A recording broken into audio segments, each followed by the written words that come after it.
আপনি ভেবে দেখেছেন? আগেতে যেগুলো পেয়ে আপনি খুব খুশি ছিলেন, এখন কিন্তু তার কোনো কিছুই আপনাকে আর সেই খুশি দেয় না। খুব সাধারণ লাগে সেগুলো আপনাকে। ভাবুন আপনি যখন ১ম সাইকেল পেয়েছিলেন, আপনি ১ম আপনার হাতে একটি স্মার্টফোন পেয়েছিলেন, আপনি ১ম চাকরি পেয়েছিলেন, আপনার ১ম মাসে স্যালারি পেয়েছিলেন, একটি গাড়ি কিনেছিলেন বা আপনার স্বপ্নের বাড়ি বানিয়েছিলেন। সেগুলো করে আপনার খুশি কতদিন ছিল? আপনি কতদিন সত্যিকারের খুশি ছিলেন? কয়েক ঘন্টা, কয়েক মাস, কয়েক বছর। কিন্তু ধীরে, ধীরে আপনার খুশি কিন্তু আর সেই আগের মতো নেই। আপনাকে এগুলো এখন নরমাল লাগে। কারণ মানুষের ধর্মই হলো মা মানুষ খুব তাড়াতাড়ি অ্যাডপ্ট করে নেয়।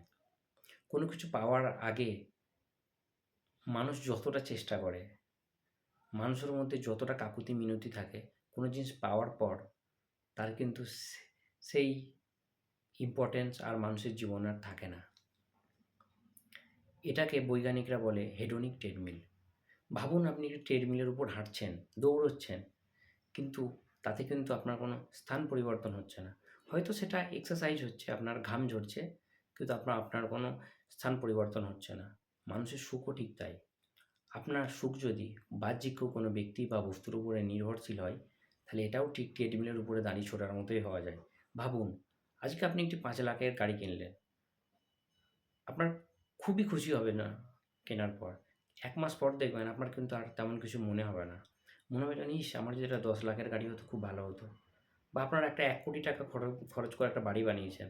আপনার মনে হবে, ইস! আমার যদি ৳৫,০০,০০,০০০ একটা বাড়ি থাকতো খুব ভালো হতো। তেমনই মানুষের সুখ যখনই কোনো বাহ্যিক কোনো ব্যক্তি বা বস্তুর উপরে নির্ভর করবে, সেটা আপেক্ষিক হয়ে যাবে।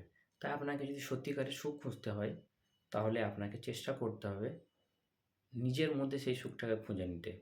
পারিবারিক সম্পর্কের মাধ্যমে, বন্ধুত্বের সম্পর্কের মাধ্যমে, কোনো দক্ষতা অর্জনের মাধ্যমে বা কোনো হবি বা শখকে পূরণ করার মাধ্যমে। তাই আপেক্ষিক সুখের পিছনে না ছুটে সত্যিকারের সুখের পিছনে ছুটুন।